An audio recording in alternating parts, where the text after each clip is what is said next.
అన్నదాత అన్నదాత మీ అన్నదాత చెమటోడ్చి ఆహారాన్నందించే రైతన్న అనునిత్యం నీ కండదండగా నిలిచే నేస్తం ఎవరన్నా అన్నదాత అన్నదాత మీ అన్నదాత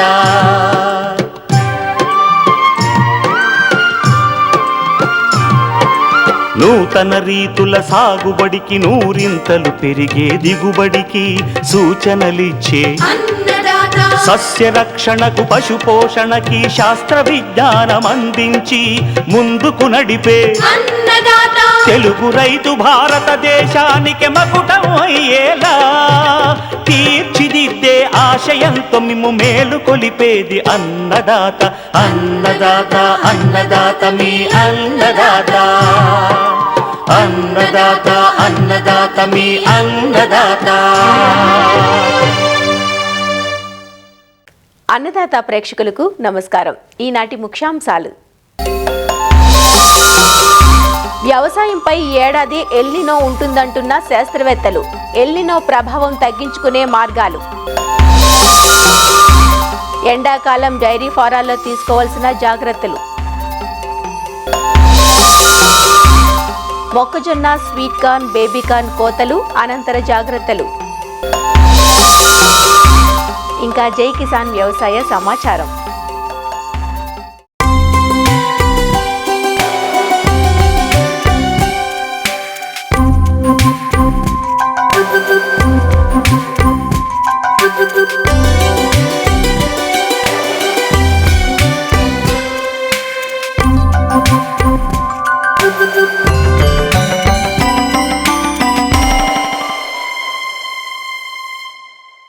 వాతావరణ ప్రతికూలతలు వ్యవసాయంపై పెను సవాళ్లను విసరనున్నాయి.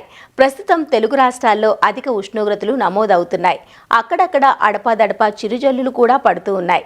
రాబోయే రోజుల్లో వాతావరణ మార్పులు తీవ్రంగా ఉంటాయని వాతావరణ శాఖతో పాటు పలు సంస్థలు హెచ్చరిస్తున్నాయి.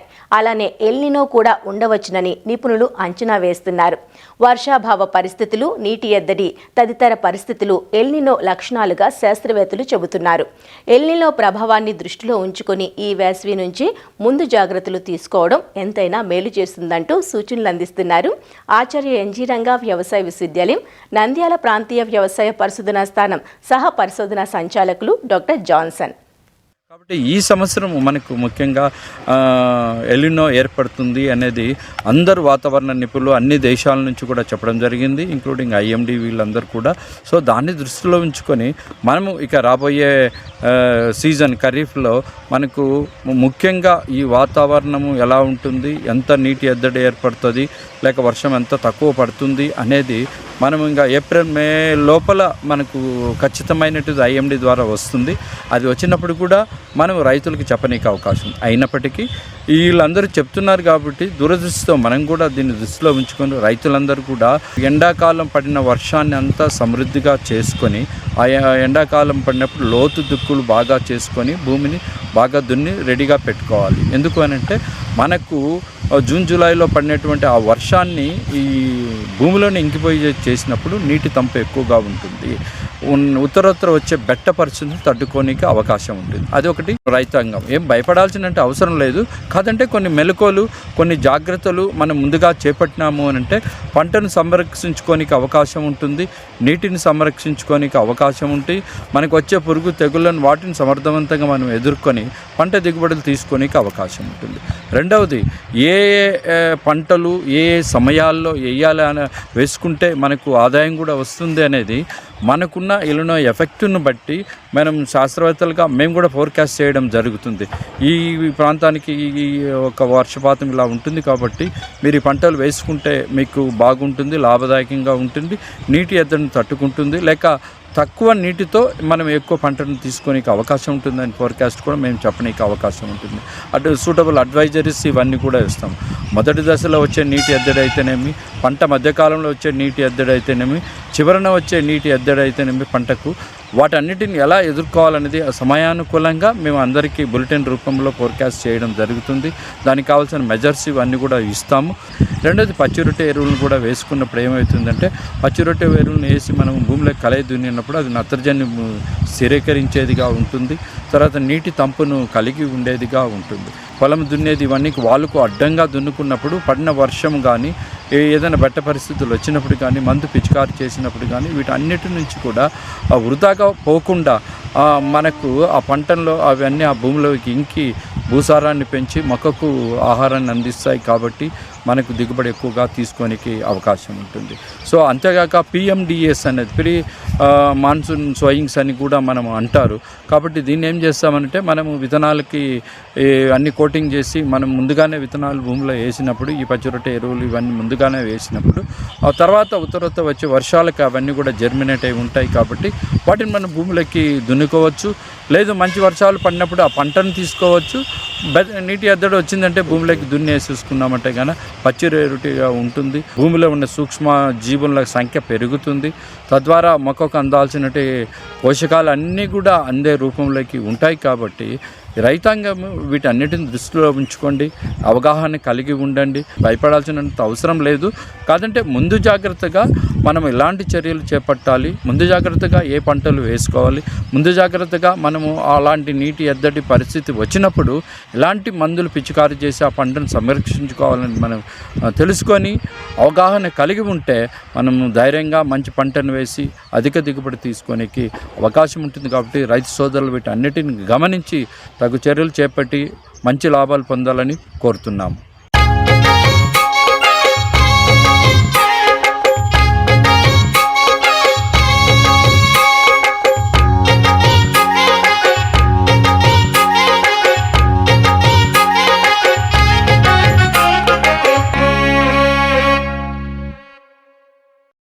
ఆహార ధాన్యపు పంటల్లో వరి తర్వాతి స్థానం ఆక్రమించింది మొక్కజొన్న. మొక్కజొన్నను ఆహార ధాన్యంగానే కాక పశువులు, కోళ్ల దానాలోనూ విరివిగా ఉపయోగిస్తున్నారు. మొక్కజొన్నను గింజ కోసమే కాక పచ్చి కండెలు, స్వీట్ కార్న్, బేబీ కార్న్ల కోసం సాగు చేస్తుంటారు. అందువల్ల ఏ ప్రయోజనం కోసం సాగు చేస్తున్నాం అన్న దానిపై ఆధారపడి ఏ దశలో కోతలు చేయాలో నిర్ధారించుకోవాలి. మొక్కజొన్న కోతలు, కోతనంతరం జాగ్రత్తల గురించి ఇప్పుడు తెలుసుకుందాం. మొక్కజొన్నలో మనం సాగు చేసే రకాలను బట్టి పక్వదశ, కోతలు మారుతూ ఉంటాయి. ఇవి గింజ తేమ శాతం, రంగు, పరిమాణం మీద ఆధారపడి ఉంటాయి. సాధారణంగా మొక్కజొన్నను వాణిజ్య శైలిలో గింజ కోసం సాగు చేస్తూ ఉంటారు. అలాగే తీపి కండెలు, బేబీ కార్న్ కోసం కూడా సాగు చేస్తారు. ఇలా వివిధ ప్రయోజనాల కోసం సాగు చేస్తున్నప్పుడు సరైన దశలో వీటిని కోత చేయటం ముఖ్యం. ముందుగా గింజ కోసం సాగు చేసే మొక్కజొన్నలో పక్వదశను ఎలా గుర్తించాలో తెలుసుకుందాం. పక్వదశకు వచ్చినప్పుడు మొక్కలు పచ్చగా ఉండి కండెలు మాత్రం ఎండిపోయి కనిపిస్తాయి. ఒక్కోసారి మొక్కలు, కండెలు ఎండి ముదురు గోధుమ రంగుకు మారుతాయి. కండెల పైపొరలు ఎండినట్లు పసుపు వర్ణంలో కనిపిస్తాయి. బాగా ఎండిన కండెలు మొక్కల నుండి క్రిందికి వేలాడుతూ కనిపిస్తాయి. కండెలలోని పీచు నలుపు రంగులోకి మారుతుంది.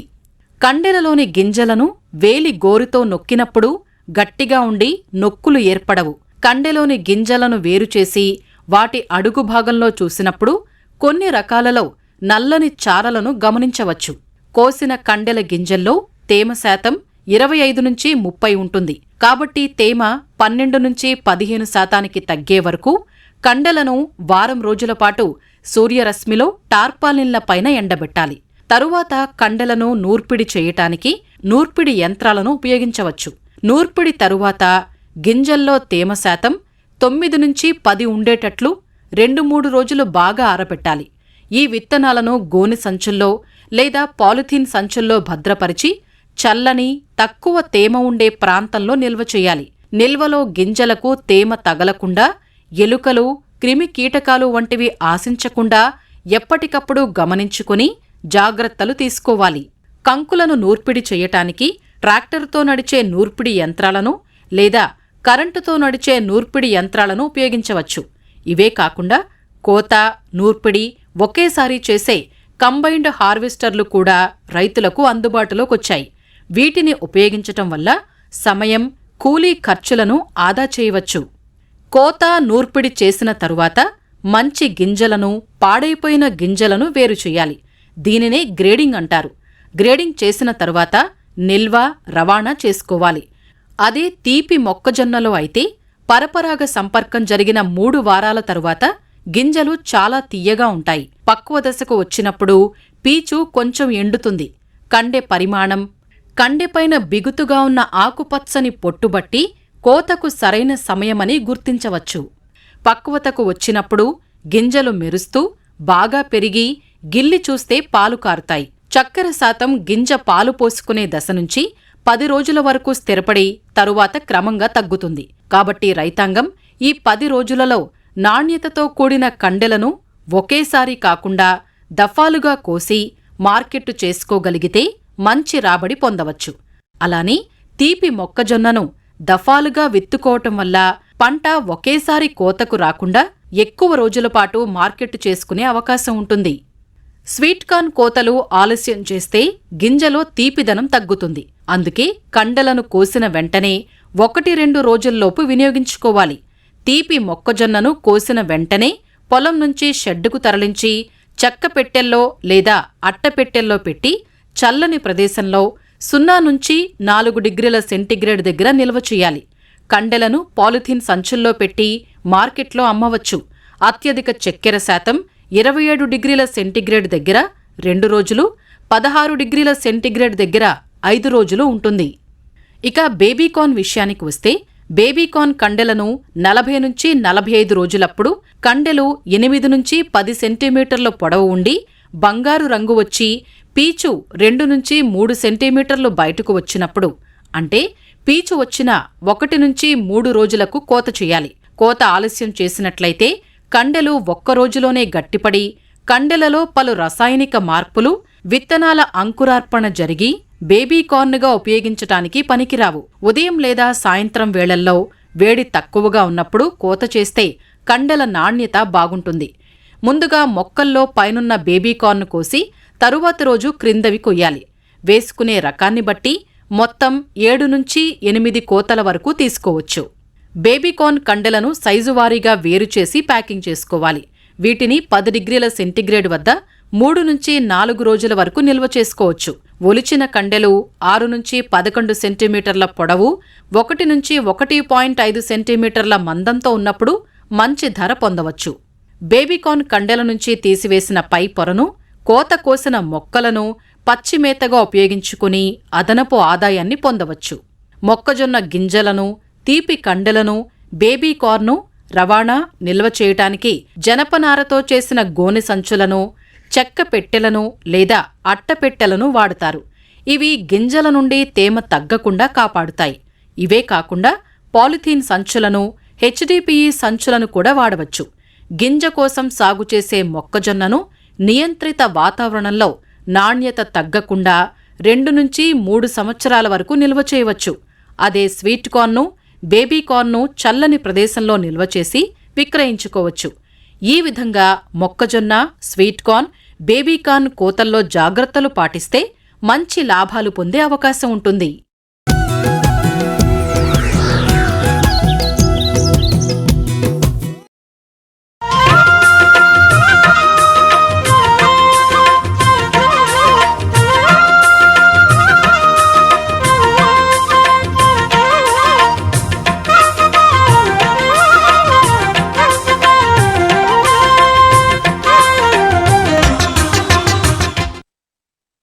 ఎండలు మండే వేసవికాలం పశు పోషకులకు కష్టకాలమనే చెప్పాలి.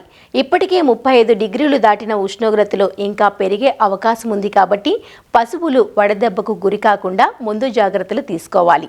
పెరిగిన ఎండవేడిమి వల్ల పశువులు ఒత్తిడికి లోనవుతాయి. వ్యాధి నిరోధక శక్తి తగ్గి రోగాల పాలిట పడతాయి. పాల దిగుబడి తగ్గిపోతుంది. రైతులు ఆర్థికంగా నష్టపోవలసి వస్తుంది. ఫారాల్లో వేడిని తగ్గించే చర్యలతో పాటు చల్లబాటు వేళల్లోనే మేతకు వదలడం, తగినంత నీరు, మేతలు అందించడం వంటి జాగ్రత్తలు తీసుకోవాలంటూ రైతులకు సూచనలు అందిస్తున్నారు రంగారెడ్డి జిల్లా ఇబ్రహీంపట్నం మండలం ఎలిమినేడు పశు వైద్యశాల పశు వైద్యాధికారి డాక్టర్ వై ఆనందరెడ్డి. పశువు ఒక టెంపరేచర్ ఉన్నప్పుడు దాని లోపల జీవన క్రియలు సక్రమంగా జరుగుతాయి. ఉదాహరణకు హెచ్ఎఫ్ కానీ క్రాస్ జెర్సీ, క్రాస్ హెచ్ఎఫ్లో ఉష్ణ నియంత్రణ వ్యవస్థ అనేది 24 నుండి 28 సెంటీగ్రేడ్స్ ఉన్నప్పుడు మంచి ఉష్ణ నియంత్రణ జరుగుతుంటుంది. అలాగే మన ఇండియన్ ఆవులలో ఇది 33 సెంటీగ్రేడ్స్ వరకు ఉష్ణ నియంత్రణ సక్రమంగా జరుగుతుంది. అలాగే బర్రెలలో 36 డిగ్రీ సెంటీగ్రేడ్స్ వరకు కూడా ఉష్ణ నియంత్రణ అనేది సక్రమంగా జరుగుతుంది. అయితే ఈ రేంజ్ని దాటి ఉష్ణోగ్రత పెరిగినప్పుడు పశువులు ఉష్ణ ఒత్తిడికి గురవుతాయి. దీన్ని హీట్ స్ట్రెస్ అంటారు. వాతావరణ ఉష్ణోగ్రత పెరగడం వల్ల బాడీ టెంపరేచర్ కూడా పెరగడం జరుగుతుంది. ఎప్పుడైతే ఉష్ణ ఒత్తిడి పెరిగితే శరీరంలో కార్టిజాల్ అనే హార్మోన్ రిలీజ్ అవుతుంది. ఎప్పుడైతే కార్టిజాల్ అనే హార్మోన్ రిలీజ్ అయితే పశువులలో ప్రొడక్షను, రిప్రొడక్షను అనేటి రెండూ తగ్గిపోవడం జరుగుతుంటుంది. తర్వాత ఫీడ్ ఇంటేక్ కూడా తక్కువ తీసుకోవడం జరుగుతుంటుంది. ఇట్లా పాడి రైతుకు ఎకనామిక్ లాస్ అనేది రావడం జరుగుతుంటుంది. అయితే సరియగు యాజమాన్య పద్ధతులు పాటించడం ద్వారా పాల ఉత్పత్తి అనేది మంచిగా ఉండేలా మనం చూసుకోవచ్చు. ఈ యాజమాన్య పద్ధతులలో అతి ముఖ్యమైనది నీటి యాజమాన్య పద్ధతి. ఈ ఎండాకాలంలో పశువులకు ఎల్లప్పుడూ చల్లని పరిశుభ్రమైన నీరు అందుబాటులో ఉండేలా చూసుకోవడం వల్ల పశువు శరీర ఉష్ణోగ్రత పెరిగితే ఇమ్మీడియట్గా చల్లటి వాటర్ తాగి ఉష్ణాన్ని నియంత్రిస్తుంది. వాటర్ అందియడమే కాకుండా పశువులని రెగ్యులర్గా ఎప్పుడైతే హాట్ డేస్లలో అంటే మధ్యాహ్నం అంటే 10 నుంచి 5 గంటల వరకు టెంపరేచర్ అనేది రైజ్ కావడం జరుగుతుంది. కాబట్టి ఈ టైంలో మనం పశువులని వాటర్తోని తడపడం వల్ల అది ఉష్ణోగ్రత అనేది తక్కువగా కావడం జరుగుతుంది. తర్వాత ఈ షెడ్డు లోపల ఫ్యాన్స్ వేయడము, తర్వాత ఫాగర్స్ వేయడము, స్ప్రింక్లర్స్ వేయడం వల్ల గాలి అనేది ఫ్రీగా మూమెంట్ అవుతుంది.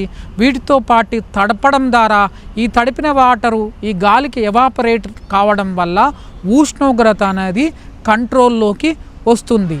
షెడ్లు లేని రైతులు పచ్చటి గుబూరుగా ఉన్న చెట్ల నీడలో కట్టేయడం వల్ల ఆ చెట్టే అనేది ఉష్ణాన్ని అబ్జర్వ్ చేసుకోవడం వల్ల ఆ పశువుకు ఉష్ణ నియంత్రణ అనేది ఎక్కువగా ఉండే అవకాశం ఉంటుంది. తర్వాత షెడ్డు పైన అంటే బర్రెల షెడ్డు పైన కంపల్సరీ మనము ఈ ప్యాడీ స్ట్రా కానీ, జమ్ము గడ్డిని కానీ, చెరుకు గడ్డిని కానీ పరచుకొని వీలుంటే ఈ షెడ్డు పైన ఫాగర్స్ కానీ, వాటర్ స్ప్రింక్లర్స్ కానీ అరేంజ్ చేయడం వల్ల షెడ్డు లోపల ఉష్ణోగ్రత అనేది తక్కువగా ఉంటుంది.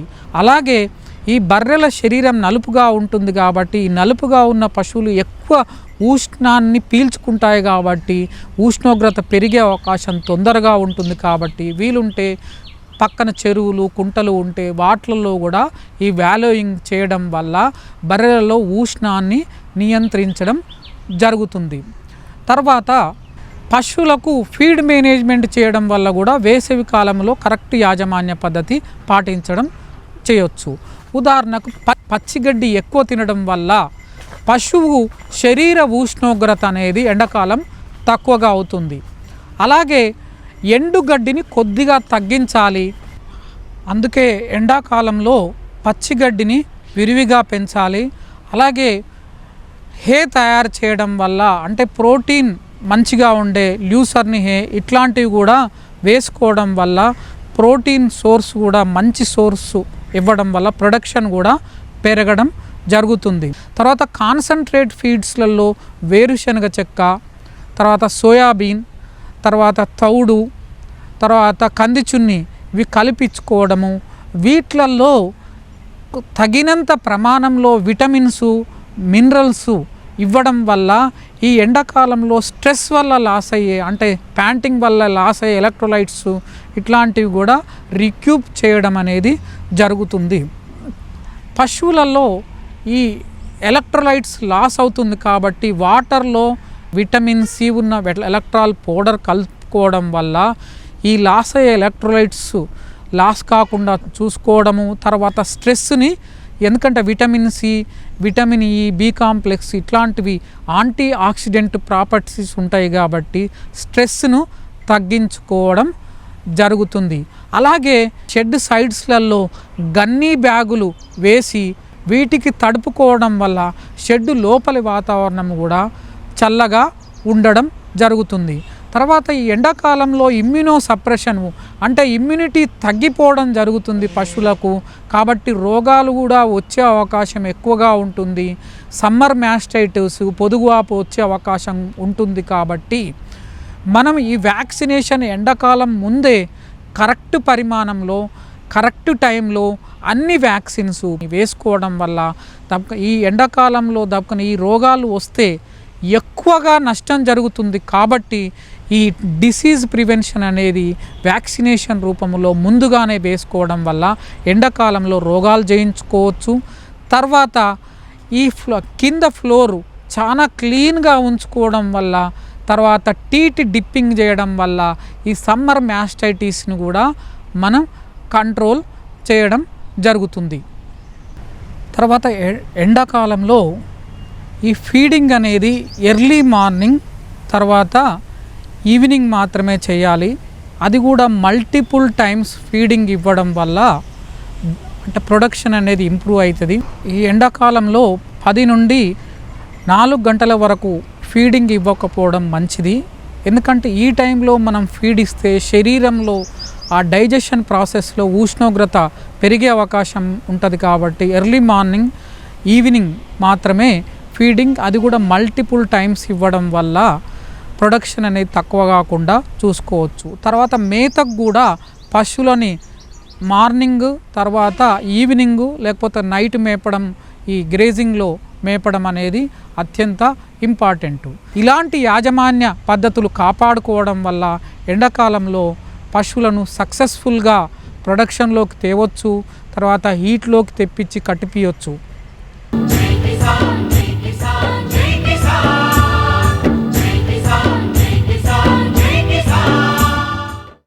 వ్యవసాయ సమాచారం ఇప్పుడు జై కిసాన్లో చూద్దాం. సంగారెడ్డి జిల్లా జహీరాబాద్లో జిల్లా సహకార మార్కెటింగ్ సంఘం ఆధ్వర్యంలో శనగల కొనుగోలు కేంద్రం ప్రారంభమైంది. కేంద్రాన్ని ఆత్మ కమిటీ చైర్మన్ రామలింగారెడ్డి ప్రారంభించారు. నాఫెడ్ ఆధ్వర్యంలో మార్క్ఫెడ్ శనగ కొనుగోలు చేపట్టింది. శనగకు క్వింటాలుకు మద్దతు ధర 5,875గా నిర్ణయించినట్లు వ్యవసాయ అధికారులు చెబుతున్నారు. రైతులు నాణ్యతా ప్రమాణాలకు అనుగుణంగా పంటను తీసుకువచ్చి మద్దతు ధర పొందాలంటూ సూచిస్తున్నారు.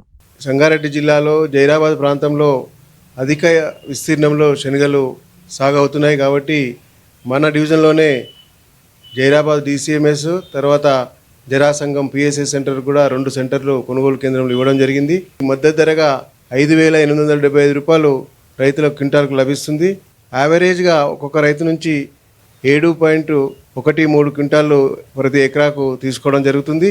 14% తేమ శాతాన్ని ఉంచేటట్టు తీసుకుని రావాలి.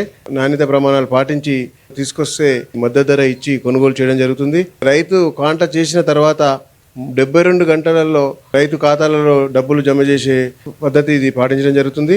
దీనికి గాను రైతు అతని యొక్క ఆధార్ కార్డు, బ్యాంక్ పాస్బుక్, పట్టా పాస్బుక్ 3 కూడా ఈ కొనుగోలు కేంద్రం దగ్గర తీసుకురావాల్సి ఉంటుంది. మెదక్ జిల్లా కౌడిపల్లి మండలం తునికి కృషి విజ్ఞాన కేంద్రంలో కిసాన్ మేళా జరిగింది. ఆత్మ ఆధ్వర్యంలో జరిగిన ఈ మేళాను ప్రగతి ప్రణాళిక 99 రోజుల కార్యక్రమంలో భాగంగా జిల్లా కలెక్టర్ ప్రతిమా సింగ్ ప్రారంభించి రైతులకు పలు సూచనలు అందించారు. పంట మార్పిడి, నూతన పంటల సాగు, యాంత్రీకరణ గురించి వివరించారు. సుమారు 1000 మంది రైతులు ఈ కిసాన్ మేళాలో పాల్గొన్నారు. ఈ సందర్భంగా వ్యవసాయ, ఉద్యాన, పశుసంవర్ధక శాఖ ఆధ్వర్యంలో దాదాపు 25 స్టాళ్లను ఏర్పాటు చేశారు. సబ్సిడీ కింద అందించే వివిధ రకాల వ్యవసాయ యంత్రాలను కృషి విజ్ఞాన కేంద్రంలో ప్రదర్శించారు. కేవీకే తునికిలో కిసాన్ మేళా చేయడం జరుగుతున్నది. 21 మండలాల నుంచి రైతులు కూడా ఇక్కడే వచ్చారు. వీళ్ళకి ఇప్పుడు మనకి ఆర్గానిక్ ఫార్మింగ్ గానీ, పంట మార్పిడి గానీ, వేరే రకంగా ఏమేమి మనం ఇన్స్ట్రుమెంట్ వాడుకోవచ్చు అది చెప్పడం జరుగుతున్నది. మనకి రైతుల తరఫు నుంచి కూడా చాలా క్వశ్చన్స్ ఉన్నాయి. సో అది ఈ రోజు మనం ట్రై చేస్తాం వీళ్ళకి ఆన్సర్ చేయడానికి. సో దట్ వాళ్ళ ఊరికి వెళ్ళినప్పుడు కొద్దిగా నెక్స్ట్ సీజన్ కి వేరే పంట గానీ వేరే రకంగా చేయడానికి ముందుకు వెళ్ళడానికి we will be making an action plan. మొత్తం సేంద్రియ పద్ధతిలో తయారు చేస్తున్న ఎరువులు తయారు చేస్తున్నాము.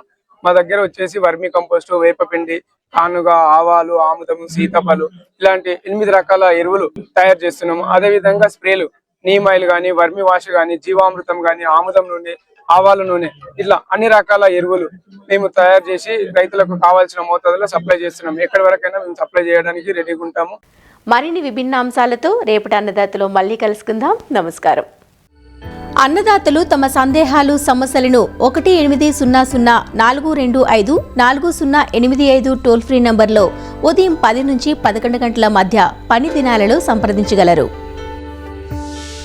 ఈ కార్యక్రమాన్ని యూట్యూబ్లో www.youtube.com/అన్నదాత ఈటీవీ లింక్ ద్వారా వీక్షించవచ్చు.